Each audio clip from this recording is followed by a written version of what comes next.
Pikiran kami Tuhan, ampuni kami. Hati kami yang bercabang Tuhan, ampuni kami. Perkataan kami yang tidak berkenan, ampuni kami Tuhan. Perbuatan kami yang tidak sesuai firman Tuhan, ampuni kami Tuhan. Bapa, aku mengangkat tanganku tertinggi Bapa. Ampuni aku Tuhan. Ampuni kami semua Tuhan. Supaya kami boleh layak di hadapan-Mu Tuhan. Kami boleh layak di hadapan Tuhan.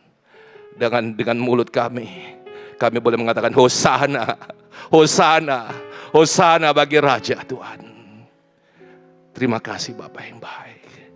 Dan Hosana kami berkenan kepada Engkau Tuhan. Pujian kami berkenan kepada Engkau Tuhan. Terima kasih Bapa. Terima kasih.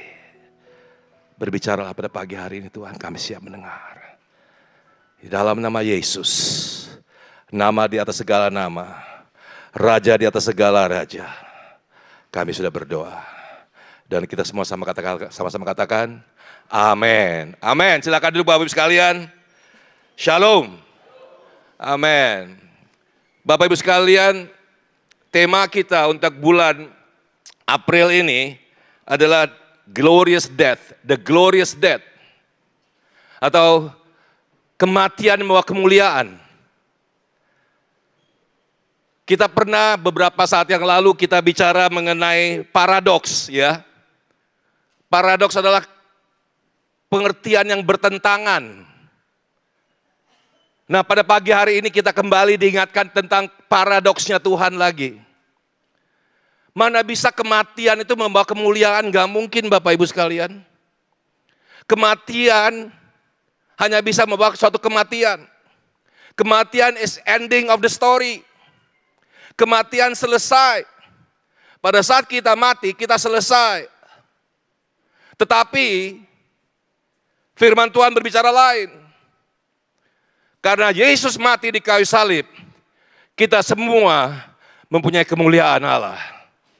Karena Yesus mati di kayu salib, kematian kita tidak berhenti sampai kematian saja, tapi kita diberikan kehidupan yang penuh dengan kemuliaan Tuhan. Amin Bapak Ibu sekalian.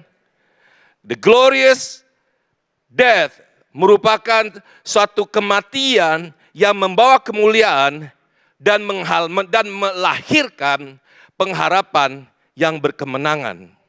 Amin. Haleluya. Tuhan tuh luar biasa banget Bapak Ibu sekalian. Ada satu hal yang terjadi yang sangat esensi dan terjadi yang membawa glorious death ini adalah waktu Tuhan Yesus disalib. Waktu Tuhan Yesus disalib. Apa yang terjadi Bapak sekalian? Tuhan mengatakan, Bapa, kepadamu aku serahkan nyawaku. Dan Yesus meninggal. Dan pada saat yang bersamaan, apa yang terjadi di Bait Allah? Tabir itu terobek dari atas sampai ke bawah. Itu adalah esensi yang sangat besar sekali. Pada pagi hari ini saya akan share sedikit mengenai itu. Bapak sekalian, dalam bulan ini tema kita adalah Glorious Death, tapi kita punya tema-tema kecil. Minggu ini kita bicara mengenai Minggu Palma. Ya, Tuhan Yesus masuk ke Yerusalem, menunggangi keledai. Minggu depan kita akan bicara mengenai kematian Yesus, the crucifixion of God, Jesus Christ. Minggu depannya lagi kita akan bicara mengenai kebangkitan Kristus, Paskah, kemenangan, kelepasan, kemerdekaan, Paskah. Dan minggu keempat kita akan bicara mengenai hidup dan mati bersama dengan Kristus. Jadi 4 tema kecil ini yang akan kita bicarakan, dan ini semua berbicara mengenai the glorious death. Ini semua berbicara intinya adalah kematian Yesus di kayu salib yang membawakan kemenangan kehidupan kepada kita semua. Bapak Ibu sekalian, apa sih efeknya daripada tabir yang terobek itu Bapak sekalian? Kalau kita tahu tabir itu apa sih gunanya tabir?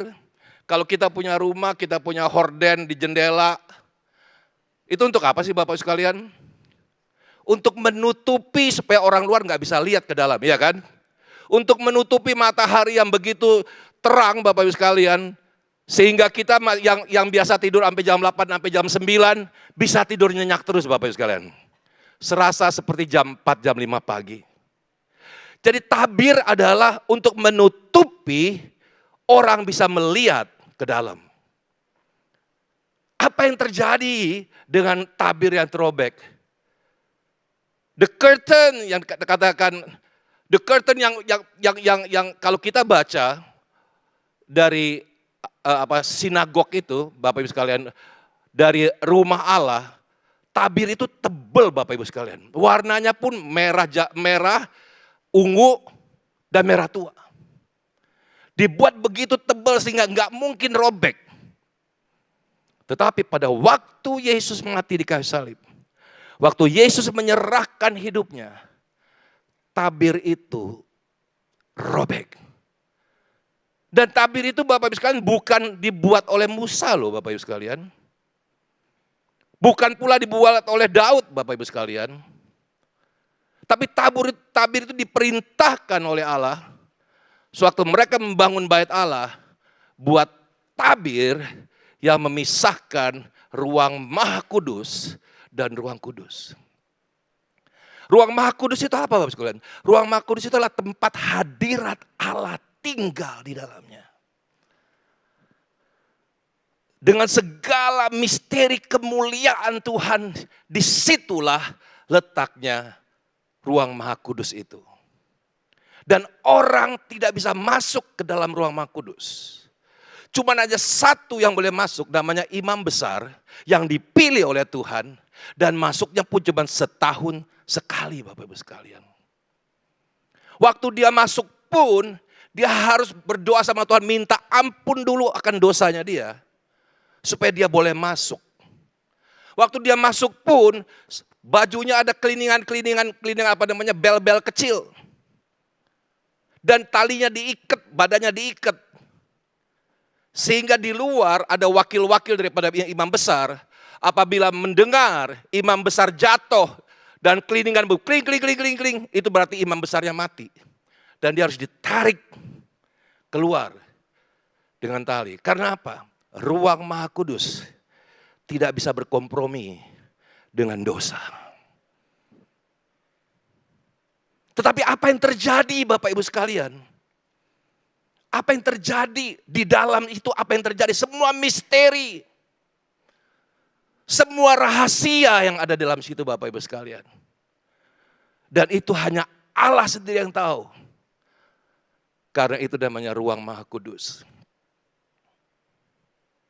Tetapi Bapak Ibu sekalian, waktu Tuhan Yesus mati di kayu salib, sebagai domba anak Allah, penebusan, perdamaian, maka tabir itu terbuka.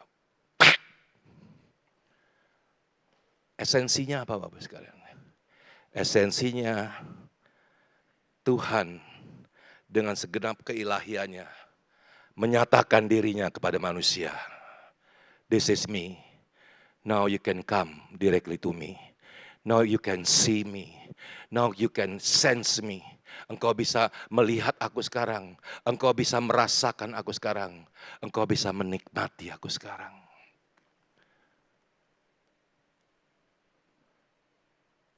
Satu hal, esensi yang dibalik tabir itu, bukan manusia yang merobek, tapi Allah sendiri yang merobek supaya kita bisa melihat keilahian Allah di dalamnya.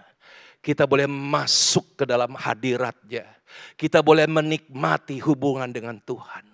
Dan kita boleh mengerti akan keilahian Allah dalam kehidupan kita. Di mana firman Tuhannya? Markus 15 ayat 37 dan 39. Markus 15, 37-39. Lalu berseruah Yesus dengan suara nyaring dan menyerahkan nyawanya. Ketika itu tabir bait suci terbelah dua dari atas sampai ke bawah. Dan waktu kepala pasukan yang berdiri di hadapan Yesus dengan dia melihat mata. Waktu kepala pasukan yang berdiri di hadapan dengan dia melihat matinya demikian, berkata dia, sungguh ia adalah anak Allah. Tabir yang fungsinya menutup rahasia ilahi. Tabir yang fungsinya menutup supaya manusia tidak bisa melihat misteri keilahian Allah. Rahasia keilahian Allah terbuka waktu Yesus Kristus disalibkan. Yuk kita baca Kolose 1 ayat 27. Ini jawabannya Bapak Ibu sekalian. Ini jawabannya Bapak Ibu sekalian. Kolose 1 ayat 23. Kepada mereka Allah memberitahukan betapa kaya dan mulianya rahasia itu di antara bangsa-bangsa lain, yaitu Kristus ada di tengah-tengah kamu. Kristus yang adalah pengharapan akan kemuliaan. Wow. Bahasa Inggrisnya deh Jo. Bahasa Inggrisnya kita bisa sedikit lebih nyambung. To them, to us, God has chosen to make known among the Gentiles the glorious riches of this mystery. Misteri yang ada di balik ruang maha suci itu. Which is Christ in you, the hope of glory. Nyambungnya di mana Pak Nino? Nyambungnya di mana Bapak Ibu sekalian? Waktu tabir itu dirobekkan, bukan saja tabir kita untuk bisa melihat Yesus, tapi tabir mata kita untuk melihat Dia dibuka juga Bapak Ibu sekalian. Tabir yang selama ini menutupi pengertian kita akan keilahian Allah mulai dibuka dan kita mulai mengerti. Dan semenjak kematian Yesus, apa yang dikatakan firman Tuhan? Yesus menyempurnakan akan hukum Taurat. Tapi bersamaan juga dia memperkenalkan apa yang namanya hukum kasih karunia. Bapak Ibu sekalian, enggak ada orang di dunia ini bisa mengerti kalau ada orang mau mati untuk orang lain. Enggak ada orang bisa mengerti kalau ada orang bisa menerima keselamatan dengan cuma-cuma. Enggak ada orang bisa mengerti kalau kita boleh hidup karena kebaikan Tuhan, bukan karena usaha dan gagah kita. Enggak ada yang bisa mengerti dalam dunia ini sebelum dibukakan tabirnya oleh Allah bahwa kehidupan kita meluru karena kasih karunia, Bapak Ibu sekalian. Kita mungkin terlalu sering mendengar apa yang namanya kasih karunia. Kita mungkin terlalu sering mendengar apa artinya grace. But if we really understand what grace means, itu adalah segala-galanya Bapak Ibu sekalian. Kalau kita boleh duduk tempat ini, itu karena kasih karunia Tuhan. Kalau kita boleh mengangkat, memuji, memuliakan nama Tuhan, itu semua karena kasih karunia Tuhan. Kalau kita boleh hidup dan diberkati oleh Tuhan, kalau kita boleh pakai baju, semua karena kasih karunia Tuhan, Bapak sekalian. Hal yang paling kecil, kalau kita bisa punya anak-anak, kasih karunia Tuhan. Kalau kita bisa boleh punya rumah, karena kasih karunia Tuhan. Kalau kita boleh punya pekerjaan, itu karena kasih karunia Tuhan. Kalau kita boleh punya suami atau istri atau anak-anak, atau punya pacar atau calon istri, calon suami, itu semua karena kasih karunia Tuhan. Our life cannot be separated from the grace of God. Hidup kita tidak bisa dipisahkan dari kasih karunia Tuhan, Bapak Ibu sekalian. Dan hanya mereka yang tabirnya dibuka bisa mengerti apa namanya kasih karunia Tuhan itu. Sehingga apa hidupnya dipenuh dengan pujian dan penyembahan. Hidup mereka bukan struggle lagi, tapi hidup mereka full with joy, hidup mereka full with praise and worship. Karena apa? Mereka tahu hidup mereka bukan karena kuat atau gagah mereka. Tapi hidup mereka adalah karena pemberian kasih karunia Tuhan.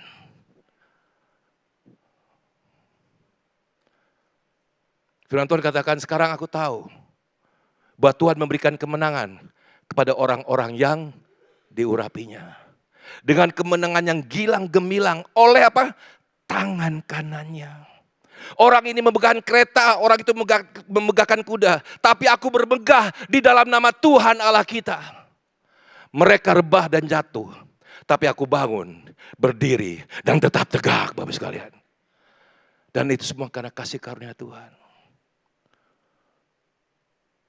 Waktu tabir itu belum dibuka, hidup manusia adalah penuh dengan legalistik. Kamu mau selamat, kamu harus lakukan ini.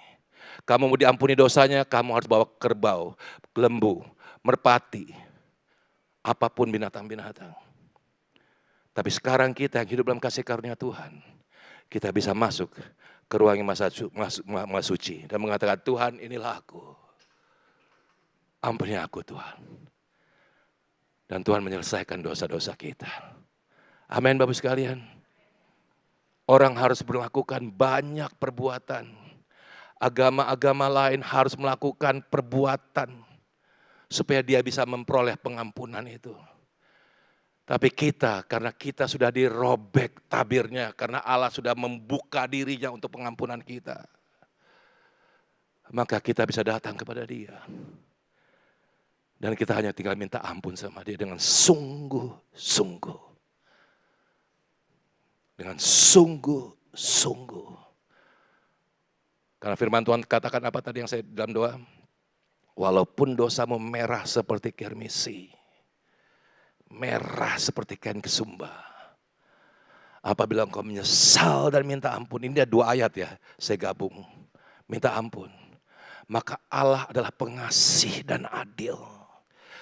Ia akan mengampuni segala dosamu, dosa membunuhmu, dosa mencurimu, dosa selingkuhmu, dosa membohongi istri, dosa membohongi suami. Dan mengampuni segala kejahatanmu, menyucikan segala kejahatanmu. Sehingga engkau kembali menjadi putih seperti salju, putih seperti bulu domba. Kemarin waktu acara keluarga, saya bilang, waduh puji Tuhan ya, pengampunan Tuhan luar biasa. Dulu Bapak Ibu sekalian, saya tuh bandel banget Bapak Ibu sekalian. Nakalnya minta ampun. Udah kenal Tuhan loh Bapak Ibu sekalian dulu. Istri saya tahu, cuman diam aja. Kalau malam di tempat tidur saya tuh saya ada 1 bucket, tong sampah kecil. Untuk apa itu Bapak Ibu sekalian? Untuk saya muntah Bapak Ibu sekalian. Karena pulangnya kebanyakan minum. Tapi di saat yang sama, setiap saya pulang Bapak Ibu sekalian. Setiap saya pulang, saya datang sama Tuhan, saya bilang, Tuhan ampuni aku lagi Tuhan, ampuni aku lagi Tuhan, ampuni aku lagi Tuhan. Dan every time I call His name, Tuhan gak pernah berhenti memberikan pengampunannya untuk saya. Dan saya gak lakukan cuma sekali Bapak Ibu, berkali-kali Bapak Ibu sekalian. Tuhan katakan, aku mati di kayu salib untuk dosa-dosamu.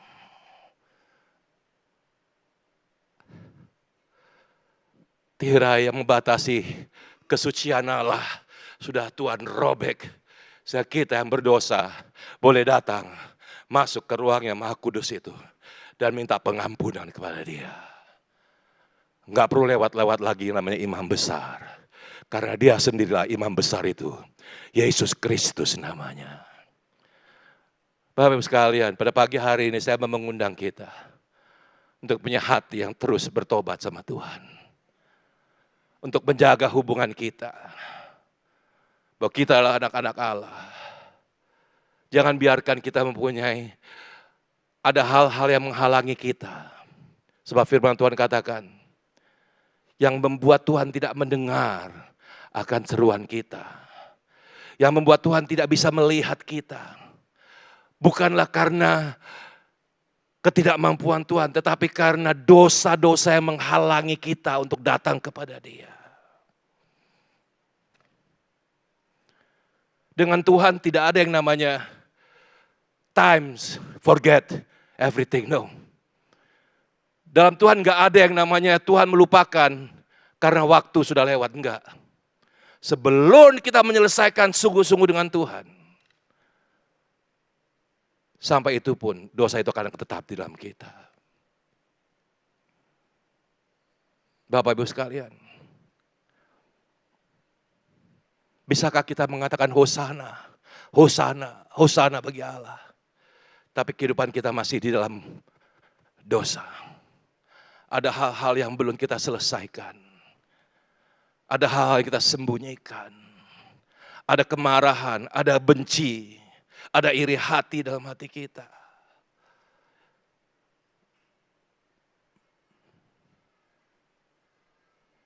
Bapak Ibu sekalian, pada pagi hari saya mengundang kita semua. Yuk kita selesaikan sama Tuhan. Allah kita menunggu. Supaya apa Bapak Ibu sekalian? Supaya apa Bapak Ibu sekalian? Waktu kita berdamai dengan Tuhan. Waktu kita berdamai dengan Tuhan. Tuhan mengatakan apa? God will give His glory into our life. Jo, tolong yang tadi Jo. Kolose 1:27, kepada mereka Allah memberitahukan betapa kaya dan mulianya rahasia itu di antara bangsa-bangsa lain.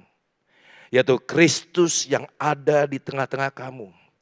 Kristus yang adalah pengharapan akan kemuliaan itu.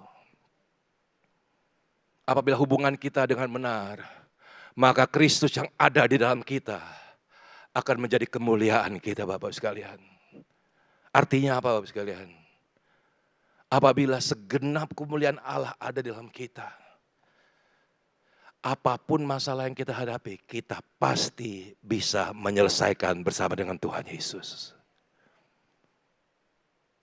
Bapak Ibu sekalian, mulai tanggal 9 nanti Indonesia akan sangat berubah Bapak sekalian. Karena Indonesia akan membayar pajak kepada Amerika. Sementara ini perdagangan kita dengan Amerika itu enak-enak aja. Surplus dagang kita dengan Amerika sangat besar, puluhan miliar dolar, mungkin ratusan miliar dolar. Tapi hak istimewa itu akan berakhir mulai tanggal 9 nanti. Di mana kita harus nggak bisa lagi jual barang ke Amerika dengan harga murah. Tapi kita harus bayar pajak yang tinggi. Efeknya apa? Banyak perusahaan-perusahaan akan tutup Bapak Ibu sekalian. Banyak perusahaan-perusahaan akan bangkrut Bapak Ibu sekalian. Banyak lagi, sekarang kita udah dengar banyak PHK, tapi PHK akan lebih banyak lagi itu. Usaha kita akan terganggu Bapak Ibu sekalian. Bukan Indonesia aja, seluruh dunia. Seluruh dunia Bapak Ibu sekalian. Sekarang sudah bingung semuanya, gimana caranya? Bapak Ibu sekalian, kalau kita ada Yesus dalam kehidupan kita, hal demikian kita tidak perlu takut. Hal demikian kita tidak perlu takut Bapak sekalian, because God akan melihat glorinya dalam kehidupan kita. Kita bacakan sekali lagi yang bahasa Inggris aja. Kolose 1:7. To them, to us, God has chosen. Tuhan sudah memilih kita untuk to make known among the Gentiles, untuk supaya kita diketahui di antara orang-orang lain. Ya, the glorious riches, betapa kayanya, luar biasanya rahasia Allah, which is Christ in you, di mana Kristus dalam kita, the hope of glory. Tidak ada lagi harapan yang sia-sia, semua harapan kita akan terjawab dengan kemuliaan Tuhan. Semua harapan, semua doa-doa kita akan dijawab oleh Tuhan. Bahkan firman Tuhan yang mengatakan, apabila engkau berdoa, anggaplah engkau sudah menerimanya. Itu terjadi dalam kehidupan kita. Yang berdoa untuk sakit penyakit, ketahuilah, apabila kita menikmati kemuliaan Tuhan, Kristus dalam kehidupan kita, apapun yang kita doakan, akan Tuhan pasti jawab. Yang sakit disembuhkan, Yang punya masalah diselesaikan oleh Tuhan.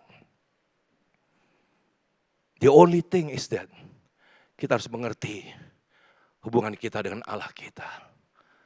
Yuk kita beres-beres yuk, kita bersih-bersih yuk.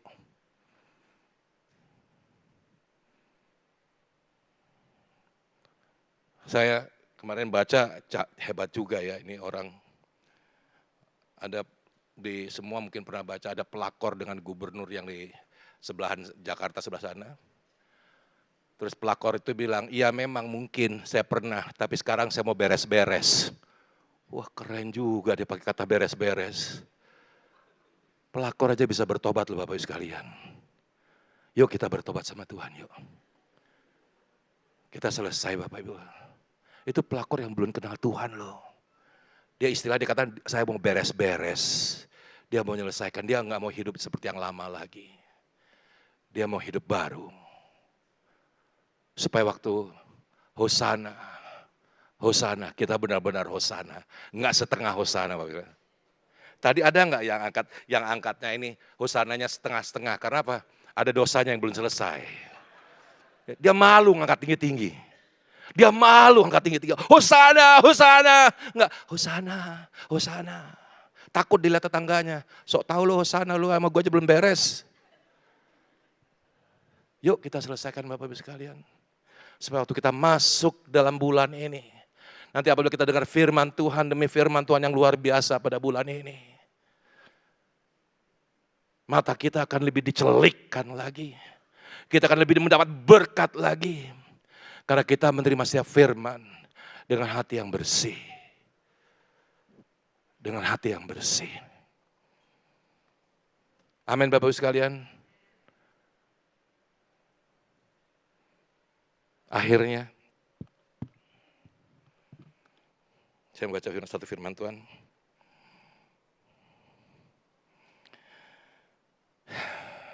Satu Korintus 13 ayat 13.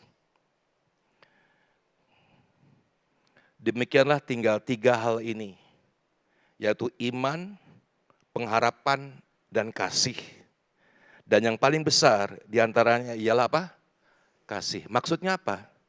Iman dan pengharapan itu sudah disempurnakan oleh Tuhan. Enggak ada lagi pengharapan bagi kita, karena sudah dijawab pengharapan kita oleh Tuhan.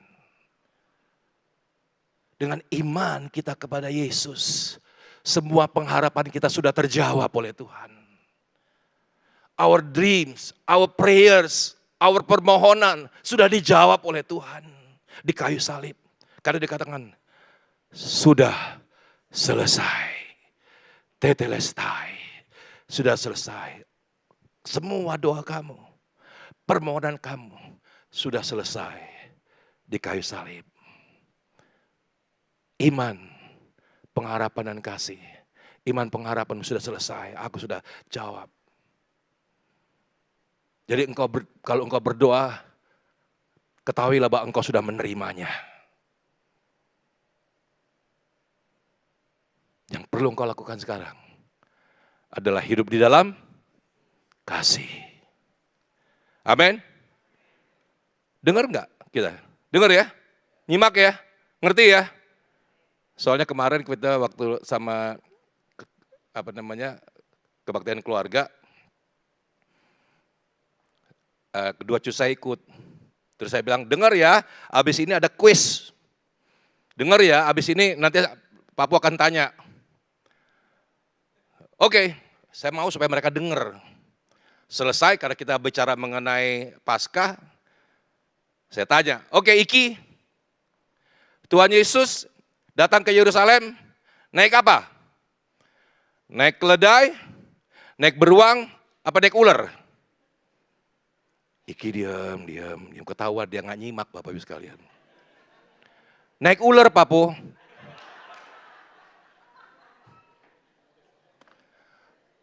Jadi saya yang panik kan, kalau murid nggak ngerti biasa gurunya nggak bener kan.